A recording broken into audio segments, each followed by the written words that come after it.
ദുരിതപൂർണമായ മത്സ്യമേഖലയിലെ വിഷയങ്ങൾ കലാകാലങ്ങളായി നമ്മൾ ചർച്ച ചെയ്യുന്നുണ്ട്. പുതിയൊരു പ്രതിസന്ധി അഭിമുഖീകരിക്കുകയാണ് അവർ. കാരണം ഈ ഉദ്യോഗസ്ഥരുടെ റെയ്ഡ് ഈ ചെറിയ മത്സരങ്ങൾ പിടിക്കുന്നതുമായി ബന്ധപ്പെട്ട് കോവിഡ് കാലത്തുണ്ടായ ദുരിതത്തിൽ നിന്ന് കരകയറാനാവാതെ ജീവിതം പ്രതിസന്ധിയിലാകുമ്പോഴാണ് ഇത്തരത്തിൽ 5ഓളം ബോട്ടുടമകൾ ജീവനൊടുക്കിയ പശ്ചാത്തലത്തിൽ കൂടിയാണ് ഈ വിഷയം ചർച്ച ചെയ്യുന്നത്. കാരണം കടലിൽ നിന്ന് കിട്ടുന്നത് തുച്ഛമാണ്, അതിൻ്റെ വിൽപ്പന പരിതാപകരമാണ്. അതിനൊപ്പമാണ് ഈ കിട്ടുന്നത് പോലും പിടിച്ചെടുക്കുന്ന നയം സർക്കാരും ഉദ്യോഗസ്ഥരും സ്വീകരിക്കുന്നത്. തമിഴ്നാടും കർണാടകവും മറ്റും മത്സ്യബന്ധനത്തിന് അനുകൂലമായ നിലപാടുകൾ സ്വീകരിക്കുമ്പോൾ പിഴ ചുമത്തി തൊഴിലാളികളെ പിഴിയുകയാണ് സംസ്ഥാന സർക്കാർ. വി വിനോദ് തയ്യാറാക്കിയ റിപ്പോർട്ടിലേക്ക് ആദ്യം പോകാം. മത്സ്യത്തൊഴിലാളി മേഖലയിൽ എത്രമാത്രം ആഴത്തിലുള്ള പ്രതിസന്ധിയാണ് നിലനിൽക്കുന്നത്? കോവിഡിന് ശേഷമുള്ള സാമ്പത്തിക പ്രതിസന്ധിയിൽ നിന്ന് മത്സ്യത്തൊഴിലാളി മേഖല കരകയറിയോ? കഴിഞ്ഞ 2 വർഷത്തിനിടെ യന്ത്രവൽകൃത ബോട്ടുടമകളായ 5 പേരാണ് ആത്മഹത്യ ചെയ്തത്. എത്രമാത്രം തൊഴിൽ പ്രതിസന്ധി ഉണ്ടെങ്കിലായിരിക്കും ഒരാൾ ജീവനൊടുക്കാൻ തീരുമാനിക്കുക. ഇപ്പോൾ നമ്മളുള്ളത് ശക്തികുളങ്ങരയിലാണ്. ശക്തികുളങ്ങരയിലും നീണ്ടകരയിലുമായി 700ഓളം യന്ത്രവൽകൃത ബോട്ടുകളാണുള്ളത്. പക്ഷേ അതിൽ 100ഓളം യാനങ്ങൾ മാത്രമാണ് ഇപ്പോൾ മത്സ്യബന്ധനത്തിന് പോകുന്നത്. എന്തുകൊണ്ടാണ് അങ്ങനെ സംഭവിക്കുന്നത്? അങ്ങ് ബോട്ടുടമകളുടെ യന്ത്രവൽകൃത ബോട്ടുടമകളുടെ സംഘടനയുടെ സംസ്ഥാന അധ്യക്ഷനാണ്. ഈ പ്രതിസന്ധി എന്തുകൊണ്ട് നിലനിൽക്കുന്നു? ഈ മത്സ്യബന്ധന മേഖല കണ്ട ഏറ്റവും വലിയ പ്രതിസന്ധിയുടെ കാലഘട്ടമാണിത്. 1979-80 കാലഘട്ടത്തിലായിരുന്നു ഇത്രയും വലിയൊരു പ്രതിസന്ധി ഇതിനു മുൻപുണ്ടായത്. ഇപ്പോൾ അതിനെ കടന്നു പോകുന്ന രീതിയിലുള്ള ഒരു പ്രതിസന്ധിയാണ് ഇപ്പോൾ ഈ മത്സ്യബന്ധന മേഖലയിൽ വന്നിരിക്കുന്നത്. കാരണം ഡീസലിൻ്റെ വില ഏകദേശം 98 രൂപയായി. ഈ 98 രൂപയുടെ ഡീസൽ വാങ്ങി അല്ലെങ്കിൽ 100 രൂപയുടെ ഡീസൽ വാങ്ങി പോയി പിടിച്ചാൽ കിട്ടാവുന്ന തരത്തിലുള്ള മത്സ്യമില്ല. ഈ ആഗോളതാപനവും അമിതമായ ചൂടും കാരണം കടലിൽ മത്സ്യത്തിൻ്റെ ലഭ്യത വളരെയേറെ കുറഞ്ഞിട്ടുണ്ട്. ഇതിനോടൊപ്പം തന്നെ ഈ ഡീസലിൻ്റെ അമിതമായ വിലവർധനവും ഇതിൻ്റെ ഉപകരണങ്ങളുടെ എല്ലാം വിലവർധനവും കൂടി ആയപ്പോൾ സ്പെയർ പാർട്സ് ആയാലും വലയായാലും മറ്റു ഉപകരണ സാധനങ്ങളെല്ലാം പ്രവർത്തന ചെലവ് വളരെ കൂടി. കടലിൽ നിന്ന് കിട്ടുന്ന മത്സ്യങ്ങളും പിന്നെ വിൽക്കുമ്പോൾ കിട്ടുന്ന എമൗണ്ടും ഇത് നമ്മൾ ചിലവാക്കി പോകുന്ന എമൗണ്ട് തമ്മിൽ ഒരിക്കലും ടാലി ആവുന്നില്ല. അങ്ങനെ കടക്കണിയിലേക്ക് മാറിയതുകൊണ്ട് ഏകദേശം 700ഓളം ബോട്ടുകൾ പ്രവർത്തിച്ചിരുന്ന ഈ ഹാർബറിൽ നിന്ന് 600ഓളം ബോട്ടുകളും ഇപ്പോൾ കെട്ടിയിട്ടിരിക്കുന്ന അവസ്ഥയാണ്. മറ്റ് സംസ്ഥാനങ്ങളിലെങ്ങും ഇല്ലാത്ത തരത്തിലാണ് ഇവിടുത്തെ നിയമങ്ങൾ നടപ്പിലാക്കിക്കൊണ്ടിരിക്കുന്നത്. യഥാകരണം പറഞ്ഞാൽ ഇപ്പോൾ ഈ സമയത്ത് ഏറ്റവും മത്സ്യ ലഭ്യത കുറഞ്ഞ ഈ സമയത്ത് ആഴക്കടലിലേക്ക് പോയി നമുക്ക് പിടിക്കാവുന്ന കുറേ മത്സ്യങ്ങളുണ്ട്. അത് തന്നെ നമ്മുടെ CMFRയുടെ സയൻറ്റിസ്റ്റുകൾ പിന്നെ അതിൻ്റെ പഠനം നടത്തി അവർ കണ്ടെത്തിയിരിക്കുന്ന ട്രിച്ചൂറിയസ് അറിയ എന്ന് പറയുന്ന ഒരു മത്സ്യമുണ്ട്. ട്രിച്ചൂറിയസ് ലിപ്റ്റൂറസ് എന്നൊരു മത്സ്യമുണ്ട്. ലിപ്റ്റൂറസ് വളരുന്നതാണ്, ഈ അറിയ എന്ന് പറയുന്ന വളരാത്ത മത്സ്യമാണ്. ഇത് പിടിക്കാമെന്ന് നമ്മളുടെ CMFRയുടെ ശാസ്ത്രജ്ഞന്മാർ ഇത് പിടിക്കണമെന്നും പിടിച്ച് ഇത് നമുക്ക് പിന്നെ വ്യാവസായിക ആവശ്യങ്ങൾക്ക് ഉപയോഗിക്കാവുന്നതാണെന്ന് പറഞ്ഞിട്ടുണ്ട്. കർണാടകയിൽ നിന്ന് കിലോമീറ്ററുകൾ താണ്ടി കന്യാകുമാരി കടലിൽ വന്ന് ഇന്തോനേഷ്യയിൽ വന്ന് അവർ പിടിച്ചുകൊണ്ട് പോകുന്നുണ്ട്. നമ്മളുടെ തമിഴ്നാട്ടിൽ നിന്നുള്ള ബോട്ടുകളും ഇത് ദേശം പിടിക്കുന്നു. പക്ഷേ കേരളത്തിലെ ഫിഷറീസ് ഡിപ്പാർട്ട്മെൻറ്റ് ഇത് ഇതുവരെ അനുവദിക്കുന്നില്ല. ഞങ്ങൾ ഈ മത്സ്യം പിടിച്ച് ഞങ്ങൾ കരയിൽ കൊണ്ടുവന്നാൽ ഞങ്ങളെ പിടിച്ച് 2.5 ലക്ഷം രൂപ പിഴശിക്ഷ അടിക്കുന്ന തീരുമാനമാണ്. അപ്പം ഇത് അതിന് ഉദ്യോഗസ്ഥർ പറയുന്നത് ഇതിൻ്റെ വലുതും ചെറുതും ഏതാണെന്ന് അവർക്ക് തിരിച്ചറിയാൻ പറ്റുന്നില്ല എന്നുള്ളതാണ്. അവർക്ക് തിരിച്ചറിയാൻ പറ്റുന്നില്ല എന്നുള്ളതുകൊണ്ട് മത്സ്യത്തൊഴിലാളികളുടെ അവസരങ്ങൾ നിഷേധിക്കരുത്. കാരണം 400 കോടി രൂപയ്ക്കടുത്താണ് കർണാടക ഇതിൽ നിന്നും നേട്ടങ്ങൾ നേടിയിരിക്കുന്നത്. ഇന്ത്യയിലെ ബാക്കി 8 സംസ്ഥാനങ്ങളിലും മത്സ്യബന്ധന മേഖല പ്രവർത്തിക്കുന്നതിന് ഡീസലിന് സബ്സിഡി കൊടുക്കുന്നുണ്ട്. കേരളം മാത്രം നമുക്ക് സബ്സിഡി തരുന്നില്ല. അതുമാത്രമല്ല, ഇന്ത്യ ഗവൺമെൻറ്റും ഇതിനെ യാതൊരു വിധമായി പ്രോത്സാഹിപ്പിക്കുന്നില്ല. ഇന്ത്യ ഗവൺമെൻറ്റും ഈ മേഖലയ്ക്ക് വേണ്ടിയിട്ടുന്ന ഇതിൻ്റെ ഉൽപ്പാദകരായ മത്സ്യത്തൊഴിലാളികൾക്ക് നേരിട്ട് ഒരു സഹായം കിട്ടുന്ന തരത്തിൽ ഒരു പ്രോജക്റ്റും വരുന്നില്ല. മഹാരാഷ്ട്ര ഗവൺമെൻറ് അവിടെ 19 ഡീസലിൻ്റെ ടോട്ടൽ വിലയുടെ 19% വരെ സബ്സിഡി കൊടുക്കുകയാണ്. ചെറിയ തരം ബോട്ടുകൾക്ക് 30,000 ലിറ്റർ ഡീസലിന് ഒരു വർഷത്തേക്ക് സബ്സിഡിയും വലിയ തരം ബോട്ടുകൾക്ക് 34,000 ലിറ്റർ ഡീസലിനുമാണ് സബ്സിഡി. അത് ടോട്ടൽ വിലയുടെ 19% വരെ വരുന്ന രീതിയിലാണ് സബ്സിഡി കൊടുക്കുന്നത്. ഇതുപോലെ കർണാടക കൊടുക്കുന്നുണ്ട്, തമിഴ്നാട് കൊടുക്കുന്നുണ്ട്, മറ്റെല്ലാ പിന്നെ ആന്ധ്ര കൊടുക്കുന്നുണ്ട്. എല്ലാ സ്റ്റേറ്റുകളും സബ്സിഡി കൊടുക്കും. ഈ വരുന്ന മത്സ്യത്തിനകത്ത് ചെറുത് വന്നാൽ 50% മേളിൽ ചെറുമത്സ്യങ്ങൾ വരികയാണെങ്കിൽ മാത്രമേ ചെറുത് പിടിച്ചു എന്നുള്ള രീതിയിൽ മത്സ്യത്തൊഴിലാളിയെ നിയമപരമായി വിധേയമാക്കാൻ പാടുള്ളൂ എന്നാണ് അന്ന് CMFR കൊടുത്ത നിർദ്ദേശം സർക്കാർ. പക്ഷേ CMFR കൊടുത്ത ഈ നിർദ്ദേശം മനഃപൂർവ്വം ഹൈഡ് ചെയ്ത് വെച്ചുകൊണ്ട് ആ നിയമം നടപ്പിലാക്കുന്നതിന് ചെറുമത്സ്യങ്ങൾ പിടിച്ചാൽ ഞങ്ങൾ 2.5 ലക്ഷം രൂപ ഒരു കുട്ടയാണെങ്കിലും ഈ 2.5 ലക്ഷം രൂപ ഇപ്പോൾ കണ്ടുവരുന്ന അങ്ങനെയാണ്. നമ്മുടെ മത്സ്യബന്ധനം കഴിഞ്ഞ് ബോട്ടായാലും വള്ളങ്ങളായാലും വന്നാൽ ഒരു പോലീസുകാരൻ അല്ലെങ്കിൽ ഒരു ഹോം ഗാർഡ് വന്നാൽ ആ ബോട്ടിൽ കയറി അയാൾക്ക് ഇഷ്ടപ്പെടാത്ത രീതിയിലാണെങ്കിൽ അയാൾ വന്ന് കയറി നോക്കിയിട്ട് ഒരു കൂട്ടം മീനിരിക്കുകയാണെങ്കിൽ അയാൾ പറയുകയാണ് ഇത് ചെറുമത്സ്യമാണെന്ന് പിടിച്ചു കഴിഞ്ഞാൽ ആ ചെറുമത്സ്യം എന്നുള്ള രീതിയിൽ തന്നെ പിടിക്കുകയാണ്. പിടിച്ചു കഴിഞ്ഞാൽ ഞങ്ങൾ ഒരാഴ്ചത്തെ അധ്വാനം കഴിഞ്ഞ് വരുന്ന 4 ലക്ഷം 5 ലക്ഷം രൂപ ചിലവാക്കി വരുന്ന മത്സ്യങ്ങൾ മൊത്തം സർക്കാരിലേക്ക് കണ്ടുകിട്ടും. ഒപ്പം ഇതിൻ്റെ കൂടെ 2.5 ലക്ഷം രൂപ ഫൈൻ ശിക്ഷ അടിക്കും.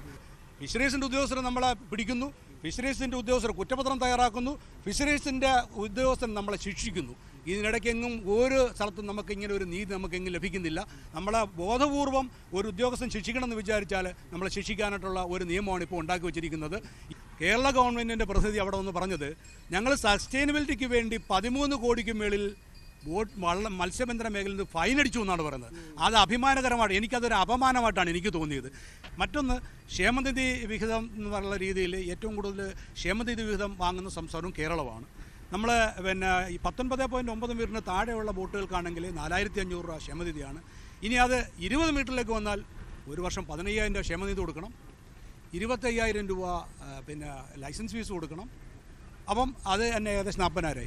ഇനി ഈ 25 മീറ്ററിന് മുകളിലോട്ട് വന്നാൽ 24,000 രൂപ ക്ഷേമനിധി കൊടുക്കണം, 25,000 രൂപ ലൈസൻസ് ഫീസ് കൊടുക്കണം. അപ്പോൾ 50,000 രൂപയ്ക്ക് അടുത്തായി. അപ്പം മറ്റ് സംസ്ഥാനങ്ങളിലെങ്ങും ഇത് 1000 രൂപയോ 3000 രൂപയോ 5000 രൂപയ്ക്കകത്ത് മാത്രം ലൈസൻസ് ഫീസ് ഉള്ളപ്പോൾ ഇവിടെ 15,000-ഉം 25,000-ഉം 40,000 ഒക്കെയാണ് ക്ഷേമനിധിയും ലൈസൻസ് ഫീസുമായിട്ട്. മത്സ്യബന്ധന മേഖലയുടെ അനുബന്ധ വ്യവസായമാണ് ഐസ് പ്ലാന്റുകൾ. കൊല്ലം ജില്ലയിൽ നേരത്തെ 120ഓളം ഐസ് പ്ലാന്റുകൾ പ്രവർത്തിച്ചിരുന്നു. ഇപ്പോഴാകട്ടെ കഷ്ടിച്ച് 10-ൽ താഴെ എണ്ണവും. നമ്മളിപ്പോൾ നിൽക്കുന്ന പ്ലാന്റിൽ നിന്ന് നേരത്തെ പ്രതിദിനം 600ഓളം ബ്ലോക്കുകൾ വിതരണം ചെയ്തിരുന്നു. ഇപ്പോഴാകട്ടെ കഷ്ടിച്ച് 30 എണ്ണവും. ഒരു 300 ബ്ലോക്ക് 600 ബ്ലോക്ക് അങ്ങനെ 300 ബ്ലോക്ക് ചെറിയൊരു പ്ലാന്റ് എന്ന് പറഞ്ഞാൽ ഇവിടെ 300 ബ്ലോക്കാണ് നമ്മൾ അങ്ങനെ പറയുന്നത്. അത് 15 ടണ്ണ 15 ടണ്ണിൻ്റെ ഒരു ഐസ് പ്ലാന്റ് പ്രവർത്തിക്കണമെങ്കിൽ ഒരു 1,80,000 രൂപ മുതൽ 2 ലക്ഷം രൂപ വരെ കറണ്ട് ബില്ല് വരും. പിന്നെ ഒരു 8-10 തൊഴിലാളികൾ ഇതുമായിട്ട് ബന്ധപ്പെട്ടിട്ടുണ്ട്. ഒരു മിനിമം ഒരു 20,000 രൂപയെങ്കിലും ശമ്പളം കൊടുക്കാത്ത തൊഴിലാളികളെ പറ്റത്തില്ല. പിന്നെ നമ്മുടെ ഇതിന് ഉപ്പ് വേണം, അമോണിയ വേണം, അങ്ങനെയുള്ള പ്രൊഡക്ഷൻ്റേതായിട്ടുള്ള കുറേ ചിലവുകളുണ്ട്. എങ്ങനെ വന്നാലും ഒരു 4 ലക്ഷം രൂപയ്ക്ക് മുകളിൽ 4-5 ലക്ഷം രൂപ വരെ ചിലവാണ് പ്രതിമാസം. അതിന് ശേഷം വേണം ഇതിൻ്റെ ഓണറിന് എന്തെങ്കിലും കിട്ടുവാൻ വേണ്ടി. ഇപ്പോഴത്തെ രീതിക്ക് നമ്മൾ ഈ 300 ബ്ലോക്ക് ഐസാണ് നമ്മൾ ഈ പറയുന്ന ഒരു ദിവസം പ്രൊഡക്ഷൻ. അതിൽ 50 എണ്ണമൊക്കെയാണ് പോകുന്നത്. 100ഓളം ഐസ് പ്ലാന്റുകളുണ്ട്. 100-120ഓളം ഉണ്ടായിരുന്നു. അപ്പോൾ ഇങ്ങനെ ഓരോരോ ഈ പ്രശ്നങ്ങൾ കാരണം നിർത്തി ഇപ്പോൾ ഒരു 90 ഐസ് പ്ലാന്റ് അടുപ്പിച്ചുണ്ട്. ഈ 90 എണ്ണത്തിൽ 3-4 ഐസ് പ്ലാന്റ് അല്ലാതെ ബാക്കി എല്ലാ ഐസ് പ്ലാന്റുകളും നിശ്ചലം. രാവിലെ വന്ന് കട തുറക്കും, വൈകുന്നേരം ഇരിക്കും, ശമ്പളം വാടകയും കൊടുക്കാൻ പോലും നിവൃത്തിയില്ലാതെ തിരിച്ചു പോകും. ഞാനും കടലിലെ അനുബന്ധ തൊഴിലാളിയാണ്, മീൻപിടുത്തക്കാരനായിരുന്നു. അപ്പോൾ ആ സാഹചര്യങ്ങളൊക്കെ വയസ്സായപ്പോൾ ഒരു കട ആരംഭിച്ചതാണ്. 10 രൂപയ്ക്ക് പോലും ഗുണമില്ല. 1 കോടി രൂപയോളം മുടക്കിയിട്ടുണ്ട്. അത് മുഖ്യമന്ത്രി ഇവിടെ കൊല്ലത്ത് വന്ന് പറഞ്ഞ കോയമ്പത്തൂരിൽ നിന്ന് കമ്പനി ഞാൻ ഇങ്ങോട്ട് ഷിഫ്റ്റ് ചെയ്ത് കൊണ്ടുവന്നത് ഈ എൻജിൻ സ്പെയർ ഉണ്ടാക്കുന്നത്. അതും എല്ലാം താറുമാറായി നശിച്ചു കിടക്കുകയായി. ഞങ്ങളിപ്പോൾ അഭിമുഖീകരിച്ചുകൊണ്ടിരിക്കുന്ന പ്രോബ്ലം എന്ന് പറയുന്നത് അതായത് ലാക്ക് ഓഫ് റോ മെറ്റീരിയൽ. നമുക്ക് ആവശ്യത്തിന് റോ മെറ്റീരിയൽ കിട്ടുന്നില്ല. പ്രത്യേകിച്ചും ഈ ചെമ്മീൻ ഐറ്റംസ് നമുക്ക് ബോട്ടുകൾക്ക് പോകാൻ പറ്റുന്നില്ല. അത് കാരണം എന്ന് വെച്ച് കഴിഞ്ഞാൽ ഓവർസീസ് മാർക്കറ്റിൽ പല ഷ്രിമ്പ് ഐറ്റത്തിനും ഡിമാൻഡില്ല. ഉണ്ടെങ്കിൽ തന്നെ അത് വളരെ ചീപ്പായിട്ട് നമ്മൾ കൊടുക്കേണ്ടി വരും. അങ്ങനെ വരുമ്പോൾ നമ്മളുടെ പർച്ചേസ് പ്രൈസ് നമ്മൾ വളരെ കുറഞ്ഞ രീതിയിൽ നമുക്ക് കോട്ട് ചെയ്യാൻ പറ്റുന്നുള്ളൂ. അത് ഇവിടുത്തെ ബോട്ട് വ്യവസായത്തിൽ അവർക്ക് ആ പ്രൈസ് ബാൻഡിൽ അവർക്ക് ഓപ്പറേറ്റ് ചെയ്യാൻ പറ്റില്ല. എന്തെങ്കിലും സബ്സിഡി ചെയ്യണം. ഇപ്പോൾ എനിക്ക് തോന്നുന്നത് റോഡ് ടാക്സ് സെസ് വരുന്നുണ്ട്. അത് ശരിക്കും പറഞ്ഞാൽ ഫിഷിംഗ് ഫ്ലീറ്റ് ഓപ്പറേറ്റേഴ്സ് ശരിക്കും അത് കൊടുക്കേണ്ട കാര്യമില്ലല്ലോ. അങ്ങനത്തെ കാര്യങ്ങളൊക്കെ പരിഗണിക്കാവുന്ന കാര്യങ്ങളാണ്. അത് ശരിക്കും ചെയ്യേണ്ട ഒരു കാര്യമാണ്. ഇപ്പോൾ കേരളത്തിനെ സംബന്ധിച്ചോളം ഇപ്പോൾ നമ്മൾ 80കളിലൊക്കെ അല്ലെങ്കിൽ 90s ഏർലി 90s കേരളമായിരുന്നു ഒരു നമ്പർ 1 ഡിബറ്റിൽ നമ്മളായിരുന്നു number 1 exporters out of India. ഇപ്പം നമ്മൾ എനിക്ക് തോന്നുന്നത് 5th പൊസിഷനിലോ 4th or 5th പൊസിഷനിലാണ് നമ്മൾ നിൽക്കുന്നത്. And it is becoming very difficult. ഓരോ ദിവസം പോകുന്തോറും വ്യവസായം എങ്ങനെ ഇത് പിടിച്ചു നിർത്തുന്നതിനെ പറ്റിയുള്ള ആകാംക്ഷയുണ്ട്. പല ഓണേഴ്സും ഇത് വൈൻഡപ്പ് ചെയ്യുന്നുണ്ട്. ചിലർ ഈ സംസ്ഥാനം വിട്ട് വേറെ സംസ്ഥാനങ്ങളിലോട്ട് മൈഗ്രേറ്റ് ചെയ്യുന്നുണ്ട്. ഇങ്ങനെ നിരവധി ഡെവലപ്മെൻറ്റ്സ് വരുന്നുണ്ട്. അപ്പോൾ ആസ് ഇറ്റ് ഇസ് നമ്മളിങ്ങനെ പോവുകയാണെങ്കിൽ ഇതൊരു വലിയൊരു ക്രൈസിസിലോട്ട് നമ്മൾ വരും. അത് പുതിയതായിട്ടുള്ളതെന്ന് പറയുന്നത് ഇപ്പോൾ നമുക്കൊരു ഫ്രഷ് ആയിട്ടുള്ള ഒരു ഇൻഫ്രാസ്ട്രക്ചർ ഇടാൻ ഓൾറെഡി പല ആൾക്കാരും വലിയ രീതിയിൽ ഇൻഫ്രാസ്ട്രക്ചർ ഉണ്ടാക്കിയിട്ട് അതിൻ്റെ ഫുൾ യൂട്ടിലൈസേഷൻ വരുന്നില്ല. ഞങ്ങളൊക്കെ 25% 30% കൂടുതൽ നമുക്ക് ഈ പറയുന്ന യൂട്ടിലൈസേഷൻ ഇയർ ഓൺ ഇയർ നോക്കുമ്പോൾ വരുന്നില്ല. ചില മാസങ്ങളിൽ 100% കപ്പാസിറ്റിയിൽ ഓടും, ചില മാസങ്ങളിൽ there is absolutely no work. അർജൻറ്റായിട്ട് ഈ ഫിഷിംഗ് ഓപ്പറേഷൻസിന് എനിക്കിപ്പോൾ മനസ്സിലാവുന്നത് ഈ ഹൈ റേറ്റ് ഓഫ് ഡീസൽ നിൽക്കുന്നത് കാരണം ഇവർക്ക് ഒരു ട്രിപ്പ് പോയി വരുമ്പോൾ ഇവരുടെ ഭാഷയിൽ എണ്ണക്കടം വരുന്നെന്ന് പറയും. അപ്പോൾ അത് ആ fuel subsidy I think should be thought about. അതെങ്ങനെ ചെയ്യണമെന്നുള്ളത് സ്റ്റേറ്റ് ഗവൺമെൻറ്റിന് ഇമീഡിയറ്റ് ശരിക്കും ചെയ്യാവുന്നൊരു കാര്യമാണ്. Central government of course it has options to do it. പക്ഷേ ഞാൻ പറയുന്നത് ആദ്യം നമ്മൾ അപ്രൂവ് ചെയ്യുന്നത് എപ്പോഴും നമ്മൾ സ്റ്റേറ്റ് ഗവൺമെൻറ്റിനായിരിക്കുമല്ലോ. സ്റ്റേറ്റ് ഗവൺമെൻറ്റിനുള്ള സ്കോപ്പുണ്ട്, അത് ശരിക്കും അവർക്കത് ചെയ്യാവുന്നൊരു കാര്യമാണ്. പിന്നെ ഞങ്ങളെ സംബന്ധിച്ചോളം ഇപ്പോൾ ഫോർ എക്സാമ്പിൾ ഇലക്ട്രിസിറ്റി, ഞങ്ങൾ ഇലക്ട്രിസിറ്റിക്ക് ഓരോ വർഷം കൂടുതൽ കൊടുക്കുകയാണ്. അപ്പോൾ ഇതൊക്കെയാണ് നമുക്ക് ശരിക്കും പറഞ്ഞ ഒരു സപ്പോർട്ടായിട്ട് വരേണ്ടത്. ഇവിടുത്തെ ഈ വർക്ക്ഷോപ്പുകളുടെ ഇപ്പോഴത്തെ പ്രവർത്തനം എങ്ങനെയാണെന്നുള്ളത്? ഡെയിലി 2-3 ബോട്ടുകൾ 3-4 ബോട്ടുകൾ കരക്കയറ്റാനായിട്ട് വന്ന് റിപ്പയർ ചെയ്യാൻ കാത്തു കിടക്കുന്ന ഒരു യാർഡായിരുന്നു ഇത്. മാസങ്ങളായിട്ട് ഇവിടെ ഇപ്പോൾ ഒരു ബോട്ട് പോലും കരക്കയറ്റാൻ വരുന്നില്ല. അതിൻ്റെ കാരണം ബോട്ടുകൾ പണിക്ക് പോകുന്നില്ല. പണിക്ക് പോയാലല്ലേ ബോട്ടുകൾ റിപ്പയറും അങ്ങനെയുള്ള കാര്യങ്ങളുണ്ടാകത്തുള്ളൂ. ഇവിടെ തന്നെ 8-9 തൊഴിലാളികളുണ്ടായിരുന്ന ഇപ്പോൾ ഒരു 2 തൊഴിലാളികളായിട്ട് ചുരുക്കിയിരിക്കുകയാണ്. അതുകൊണ്ട് ബോട്ട് കയറ്റുന്ന യാർഡാണ് ഈ കാണുന്നത്. ഇതിൻ്റെ പുറകിൽ കാണുന്നത് ബോട്ട് കയറ്റുന്ന യാർഡാണ്. ബോട്ട് വെള്ളത്തിൽ നിന്നും കരക്കയറ്റി റിപ്പയർ ചെയ്യുന്ന യാർഡാണ് അത്. ഇവിടെ അതുമായിട്ട് ബന്ധപ്പെട്ട് ഒരു 10-20 തൊഴിലാളികളുണ്ടായിരുന്ന ഇപ്പം 2 മാസമായിട്ട് ഒരു തൊഴിലാളികളെ പോലും നിലനിർത്താൻ പറ്റാത്തൊരവസ്ഥയിലാണ്. മാത്രമല്ല എൻ്റെ ഓപ്പോസിറ്റ് ഇപ്പം നിങ്ങൾ കാണാൻ പറ്റും, അവിടെ ഇതിന് പകരം ബോട്ടുകൾ പോകാൻ പറ്റാത്തത് കൊണ്ട് ബോട്ട് പൊളിക്കുന്ന ഒരു യൂണിറ്റും ഇതിനോട് ചേർന്ന് ഇപ്പം വേറെ അനുബന്ധമായിട്ട് പ്രവർത്തിക്കും. അതായത് റിപ്പയർ ചെയ്ത് കടലിൽ പോകുന്നതിന് പകരം മുതലാവാത്തത് കൊണ്ട് ബോട്ട് ഉടമസ്ഥർ നഷ്ടത്തിലായതിൽ അത് പൊളിച്ചു മാറ്റുന്ന ഒരവസ്ഥയിലേക്കാണ് ഇപ്പോഴത്തെ കാര്യങ്ങൾ പോകുന്നത്. ഇവിടെ ഇപ്പം ഞാനീ നടത്തുന്ന ഈ വർക്ക്ഷോപ്പിൽ 2 മാസമായിട്ട് എനിക്ക് ഒരു പണികളും ഇല്ല. അതായത് കോടികളുടെ വിദേശ നാണയം നേടിത്തരുന്ന, സർക്കാരിന് വലിയ വരുമാനം നേടിത്തരുന്ന ഒരു മേഖലയോടാണ് ഈ അവഗണന. 8ഓളം സംസ്ഥാനങ്ങളുടെ കണക്ക് പറയുകയായിരുന്നു ബോട്ടുടമ. നിരവധിയായ സബ്സിഡികൾ നൽകുന്നു, ആ മേഖലയിൽ സഹായങ്ങൾ നൽകുന്നു. പക്ഷേ നമ്മുടെ സർക്കാർ ഇത്തരം ഈ ഒരു മേഖലയെ പൂർണ്ണമായും അവഗണിക്കുകയാണ്. വിനോദ്, ദുരിതങ്ങൾ പല വിധത്തിലാണ് അവരുടെ സ്ഥലത്ത് നിന്ന്. അവിടെ പ്രത്യേകിച്ചും ഈ റെയ്ഡുകൾ നടക്കുന്നു, ലക്ഷങ്ങൾ ഫൈനടിക്കുന്ന പശ്ചാത്തലമുണ്ട്, അവർക്ക് സഹായങ്ങൾ നൽകുന്നില്ല, എണ്ണയുടെയും ഡീസലിൻ്റെയും മറ്റും വില കൂടിയ പശ്ചാത്തലമുണ്ട്, അവിടെയും സഹായങ്ങളില്ല. അങ്ങനെ ആകെ ദുരിതമയമായ ഒരു മേഖല അതിജീവനത്തിൻ്റെ വഴികൾ തേടുകയാണ്. എന്താണ് പരിഹാരമെന്നാണ് ഇവർ പറയുന്നത്? രഞ്ജിത്ത്, മത്സ്യബന്ധന മേഖല എത്രമാത്രം ദുരിതത്തിലാണ് അല്ലെങ്കിൽ എത്രമാത്രം പ്രതിസന്ധി നേരിടുന്നുവെന്ന് വെളിവാക്കുന്നതാണ് നമ്മൾ ഈ കേട്ട വാക്കുകളെല്ലാം. ശക്തികുളങ്ങരയും നീണ്ടകരയും സംബന്ധിച്ച് കേരളത്തിൻ്റെ തന്നെ ഒരു മത്സ്യബന്ധന മേഖലയുടെ തലസ്ഥാനം എന്ന് പറയാൻ കഴിയുന്ന ഇടങ്ങളാണ്. അവിടെയാണ് നമ്മൾ വിവിധ മേഖലകളിൽ പ്രവർത്തിക്കുന്ന ആളുകളുടെ പ്രതികരണം തേടിയത്.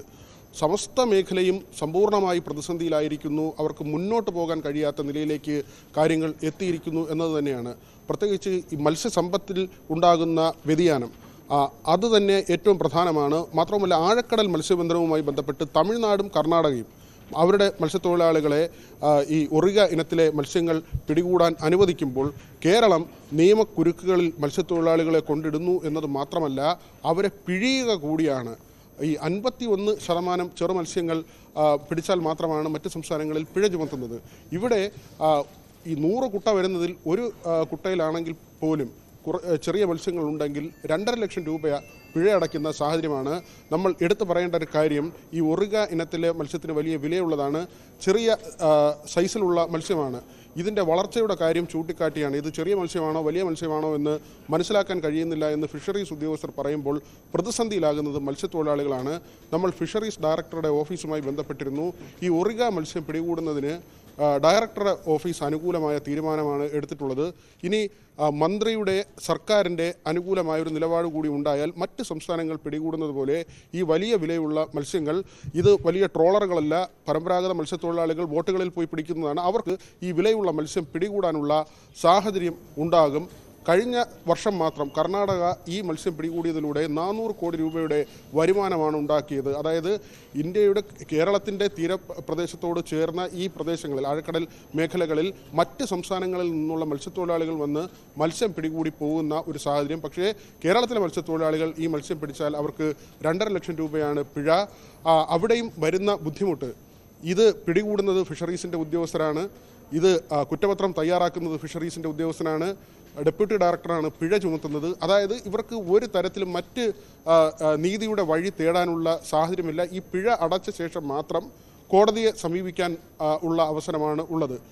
ശക്തികുളങ്ങരയിലും നീണ്ടകരയിലുമായി 700ഓളം യാനങ്ങൾ ഉണ്ടായിരുന്നതിൽ 100 ബോട്ടുകൾ മാത്രമാണ് ഇപ്പോൾ മത്സ്യബന്ധനത്തിന് പോകുന്നത്. അതുതന്നെ അവരുടെ ഇപ്പോഴത്തെ ഗതികേട് എത്രമാത്രമാണെന്ന് കാട്ടിത്തരുന്നു. കോവിഡിൻ്റെ പ്രതിസന്ധി ഉണ്ടായിരുന്നു. പലരും ലോൺ എടുത്തൊക്കെയാണ്, ഒരു ബോട്ടൊക്കെയുള്ള ഉടമകളുണ്ട്, ഇവർ ലോൺ എടുത്താണ് ഈ യാനങ്ങൾ വാങ്ങിയിരുന്നത്. കോവിഡിന്റെ പ്രതിസന്ധിയോടുകൂടി ഈ തിരിച്ചടവ് മുടങ്ങി കാലങ്ങളോളം ഈ മേഖല നമുക്കറിയാം പലപ്പോഴും അവഗണിക്കപ്പെട്ടൊരു മേഖലയാണ്. ഈ മേഖലയിൽ ഒരുപാട് സംഘടനകളുണ്ട്, നിരവധി സമരങ്ങൾ നടക്കുന്ന ഒരു സ്ഥലമാണ്. അവകാശങ്ങൾക്ക് വേണ്ടി അവർ പലപ്പോഴും കരയിലേക്ക് വരാറുണ്ട്. അവർ നമ്മുടെ ഈ പറഞ്ഞ ഇതൊന്നും ഇത്രയും വലിയ പ്രതിസന്ധി ഈ മേഖലയിൽ ഉണ്ടായിട്ടും ആ തരത്തിലുള്ള പ്രതികരണം എന്തുകൊണ്ടാണ് ഒരു കോമണായി ആ മേഖലയിൽ നിന്ന് വരാത്തത് എന്നുള്ളതാണ് പ്രധാനപ്പെട്ട ഒരു കാര്യം. തിരിച്ചു വരാം അതിലേക്ക്. ശ്രീ പീറ്റർ മത്യാസ്, ഈ മത്സ്യബന്ധന മേഖല നേരിടുന്ന നിരവധി പ്രതിസന്ധികളുണ്ട് എന്ന് നമുക്കറിയാം. കാലാകാലങ്ങളായി പരിഹരിക്കാൻ ശ്രമങ്ങൾ നടത്തുന്നുവെന്ന് മാറി മാറി വരുന്ന ഭരണകൂടങ്ങൾ ഉറപ്പുവരുത്തുകയും അത്തരത്തിൽ പ്രഖ്യാപിക്കുകയും ചെയ്യുന്നുണ്ട്. പക്ഷേ ഈ കോവിഡിന് ശേഷം ഒരു തരത്തിലും തിരിച്ചു വരാൻ സാധിക്കാത്ത വിധത്തിലേക്ക് ആ മേഖല തകരുന്നൊരു സാഹചര്യമാണോ ഇപ്പോൾ നിലവിലുള്ളത്? തീർച്ചയായിട്ടും കോവിഡിന് ശേഷം ഈ മത്സ്യബന്ധന മേഖലയ്ക്ക് ഒരു തരത്തിലും ഉയർത്തെഴുന്നേൽക്കാൻ കഴിഞ്ഞിട്ടില്ല. ഇപ്പോ നമ്മള് 2019 നമ്മളുടെ കേരളത്തിലെ KMFR ആക്ട് അമെൻഡ് ചെയ്യുന്നതിന് കുറെ നിയമങ്ങൾ കൊണ്ടുവന്നു. ഈ നിയമങ്ങളെല്ലാം കേരളത്തിലെ മത്സ്യബന്ധന മേഖലയ്ക്ക് ഏറെ ദോഷകരമായ തീരുമാനങ്ങളാണ് എടുത്തിരിക്കുന്നത്.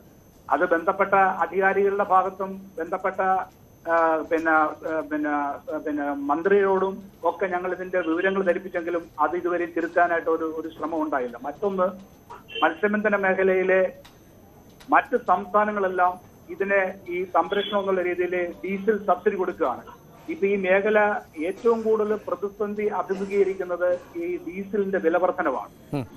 കേരളത്തിലെ ഡീസൽ വില ഏറ്റവും കൂടുതൽ കൂടി നിൽക്കുന്നത് 98 രൂപയാണ് 1 ലിറ്റർ ഡീസലിന് ഞങ്ങൾ വാങ്ങി ഉപയോഗിക്കുന്നത്. മറ്റ് സംസ്ഥാനങ്ങളെല്ലാം ഇതിന് നിരവധിയായ സബ്സിഡി കൊടുക്കുന്നുണ്ട്. അതായത് നമ്മളുടെ മഹാരാഷ്ട്ര ആണെങ്കിൽ ഏകദേശം 19 രൂപയ്ക്കടുത്ത് സബ്സിഡി കൊടുക്കുന്നു. കർണാടക ഏകദേശം 9 രൂപയ്ക്കടുത്ത് സബ്സിഡി കൊടുക്കുന്നുണ്ട്. ഗുജറാത്ത് 93 രൂപയാണ് ഡീസലിന്റെ വില. അത് തന്നെ ഏകദേശം 14% സബ്സിഡി കൊടുക്കുന്നുണ്ട്. അവിടെ 34,000 ലിറ്റർ ഡീസലിനാണ് ഒരു വർഷത്തേക്ക് അവർ സബ്സിഡി കൊടുക്കുന്നത്. അതുപോലെ തന്നെ ഗോവയിലാണെങ്കിൽ ഡീസലിന് 89 രൂപ വിലയുള്ളൂ. അപ്പൊ നമ്മളിവിടെ 98 രൂപയ്ക്കാണ് നമ്മൾ ഡീസൽ വാങ്ങുന്നത്. അപ്പൊ ഇത്തരത്തില് ഡീസലിന്റെ അമിതമായ വില വർധനവ് ഈ അതിന്റെ അനുബന്ധമായ പ്രവർത്തനങ്ങൾക്കെല്ലാം ചെലവ് വർദ്ധിച്ച കാരണം വെച്ച് ഒരു കാരണവശാലും ഞങ്ങൾക്ക് മുന്നോട്ട് പോകാൻ കഴിയുന്നില്ല. അപ്പൊ ഈ അവസരത്തില് ഡീസലിന്റെ വില പ്രവർത്തന ചെലവ് വർദ്ധിക്കുന്നു. അതിനുശേഷം നമ്മുടെ ആഴക്കടലിൽ നിന്ന് ലഭിക്കുന്ന കുറെ അധികം മത്സ്യങ്ങളുണ്ട്. ആ വിഭാഗത്തിൽപ്പെട്ടതാണ് ട്രിച്ചൂറിയസ് അറിയ എന്ന് പറയുന്ന വാള എന്ന് തോന്നുന്ന തരത്തിലുള്ള ഒരു മത്സ്യമുണ്ട്.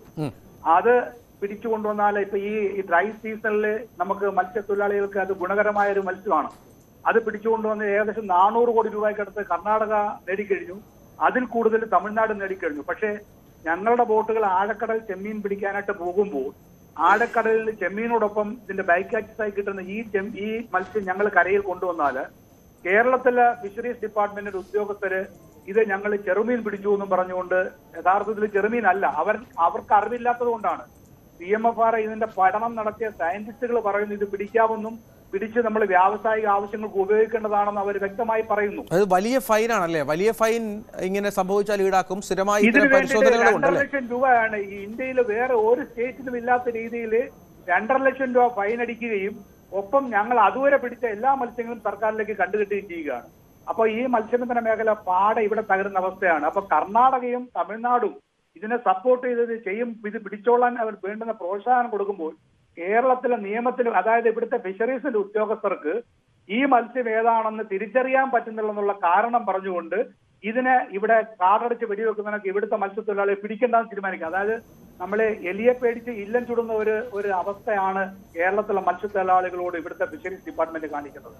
അവർക്ക് അറിയാൻ പാടില്ലെങ്കിൽ അറിയാവുന്ന CMFRയിലെ ഉദ്യോഗസ്ഥർ വെച്ച് അത് മനസ്സിലാക്കി ഞങ്ങളെ അതിനെ അനുവദിക്കുക. അപ്പോ ഈ മത്സ്യബന്ധന മേഖലയിലെ പ്രതിസന്ധിക്ക് അതിനൊരു പരിഹാരമാകും. തീർച്ചയായും ബോട്ട് ഉടമ സംഘത്തിന്റെ ആവലാതിയാണ് അദ്ദേഹം പങ്കുവച്ചത്. ശ്രീ പീറ്റർ മത്യാസ് ആയിരുന്നു. മത്സ്യമേഖല അഭിമുഖീകരിക്കുന്ന നിരവധിയായ പ്രശ്നങ്ങളുടെ കൂട്ടത്തിൽ വീണ്ടും ഇടുത്തി പോലെ ഉദ്യോഗസ്ഥരുടെ പരിശോധന അടക്കം വലിയ ഫൈനടിക്കലടക്കം അവർക്ക് വലിയ വിനയായി മാറുന്ന സാഹചര്യമാണ് ട്രെൻഡ്സ് ന്യൂസ് ട്രെൻഡ്സ് ചർച്ച ചെയ്തത്. നമുക്കിനിയും